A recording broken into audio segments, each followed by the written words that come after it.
Je me cultive le miel.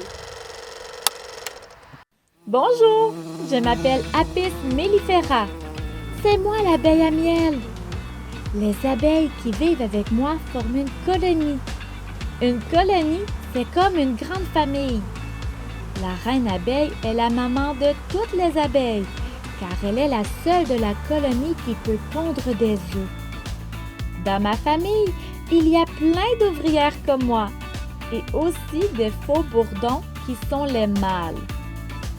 Celui qui prend soin de nous s'appelle l'apiculteur. Il nous a fabriqué une maison qu'on appelle la ruche.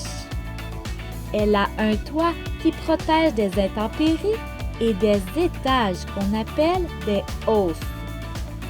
Dans chaque hausse, il y a des cadres sur lesquels nous fabriquons des alvéoles de cire de forme hexagonale qui sont très solides et qui forment les rayons. Et oui, l'abeille connaît la forme hexagonale. Les alvéoles servent à recevoir les œufs pondus par la reine, conserver le miel et aussi le pollen. Le premier étage de la ruche est la pouponnière, où la reine pond ses œufs et où naissent les abeilles. En plein été, ma mère peut pondre plus de 2000 œufs par jour. Chaque œuf deviendra une larve, ensuite une nymphe, puis naîtra une abeille. Le tout prendra 21 jours. L'apiculteur vient nous visiter régulièrement et s'assure de notre santé. Lorsqu'il vient nous visiter, il porte un costume protecteur et utilise un enfumoir pour nous calmer lorsqu'il veut ouvrir la ruche. L'apiculteur ajoute des étages sur la ruche au fur et à mesure que ma famille s'agrandit. Les étages supplémentaires nous servent de garde-manger pour emmagasiner nos provisions de miel. Au cours de ma vie, j'ai dû accomplir plusieurs tâches. Nourrir les larves, nettoyer la ruche, bâtir des alvéoles de cire et même défendre l'entrée de la ruche contre les prédateurs. La tâche la plus dangereuse pour nous est le butinage. Ce sont les plus vieilles abeilles qui sortent de la ruche pour récolter de l'eau, du nectar et du pollen. Le miel, c'est le résultat d'une réaction chimique du nectar des plantes qui se fait dans notre jabot. Sais-tu ce qu'est le jabot? C'est comme un réservoir qui permet à l'abeille de stocker le nectar butiné sur les fleurs. Lorsque l'abeille butineuse est de retour à la ruche, elle régurgite le nectar à une abeille receveuse qui, à son tour, refait la même action avec une autre abeille.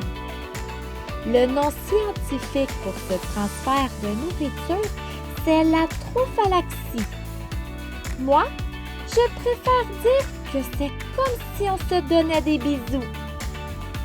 Quand le nectar est enfin transformé en miel, on le dépose dans une alvéole.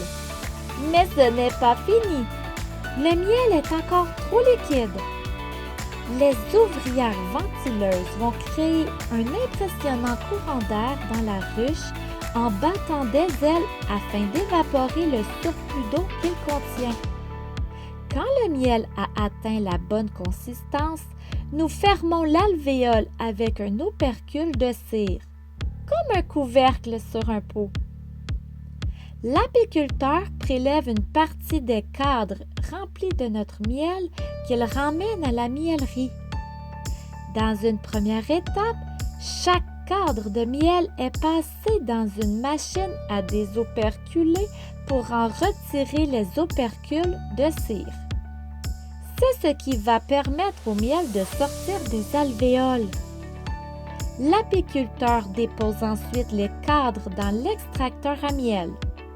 Cette machine utilise la force centrifuge pour expulser le miel des rayons. Une fois le miel extrait, L'apiculteur remettra les cadres de cire dans la ruche pour qu'on puisse les réutiliser.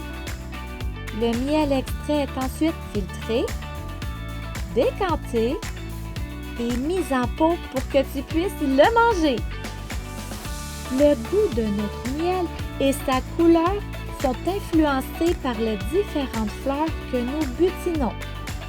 Les miels de fleurs de trèfle, de framboisier et de tilleul sont clairs et de saveur douce et fruitée, tandis que les miels de verge d'or ou de sarrasin sont plus foncés et corsés. Peux-tu imaginer qu'en butinant, nous accomplissons aussi un petit miracle de la nature? Nous transformons les fleurs en fruits. Pendant que nous aspirons le nectar d'une fleur, les grains de pollen se collent sur nos poils et en butinant, nous les transportons de fleur en fleur. Ce transport qui s'appelle pollinisation permet la fécondation des fleurs. Savais-tu que 80% des fruits et légumes que vous, les humains, mangez ont besoin des pollinisateurs pour pousser? Une chance qu'on est là pour vous aider!